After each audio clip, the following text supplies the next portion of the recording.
c'est historique. Et maintenant, Pierre, un voyage dans l'histoire à 6h13. Et l'histoire, c'est avec Fabrice d'Almeida. Bonjour Fabrice. Bonjour à tous. La ministre des Armées va réveillonner aujourd'hui, 31 décembre, avec les troupes françaises en OPEX, en opération extérieure. Elle n'est pas la première à le faire. Ça remonte à quand, cette tradition ? Il y a deux traditions très anciennes. La première, c'est Noël aux armées, car les états-majors ont toujours essayé d'adoucir la période des fêtes pour les hommes éloignés de leur famille, voire de leur pays.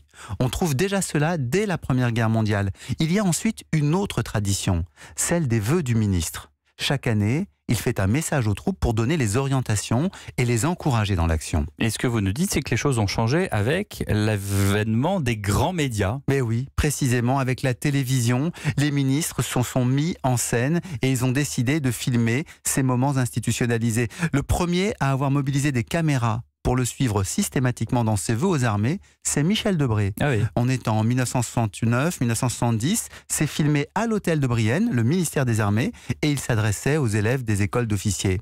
Mais à partir des années 80, les opérations extérieures ont permis de belles cartes postales, comme quand Charles Hernu, un 31 décembre 1984, s'est rendu au Tchad, sur une base française. Ce soir-là, on chantait à tue-tête, et le ministre de François Mitterrand affichait un large sourire en frappant dans ses mains en rythme.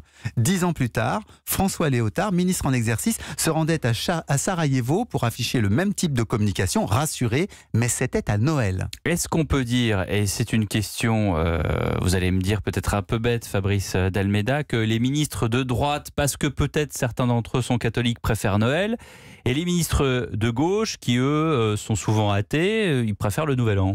En fait, les choses sont malheureusement plus compliquées. Michel Alliot-Marie, par exemple, est allé au Liban pour le réveillon du Nouvel An 2007. Et son successeur, le centriste Hervé Morin, a choisi aussi cette même date pour se rendre au Tchad. Donc ces voyages sont soumis à l'agenda des présidents de la République aussi, qui prennent l'espace médiatique. Ainsi, Nicolas Sarkozy s'était rendu à l'école navale avec Gérard Longuet, son ministre. Quant à François Hollande, il a parlé depuis le Charles de Gaulle au lendemain des dramatiques attentats de janvier 2015.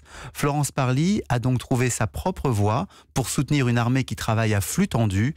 Les soldats lui en seront sans doute gré. Merci capitaine d'Almeida et on vous retrouve demain. Avec joie.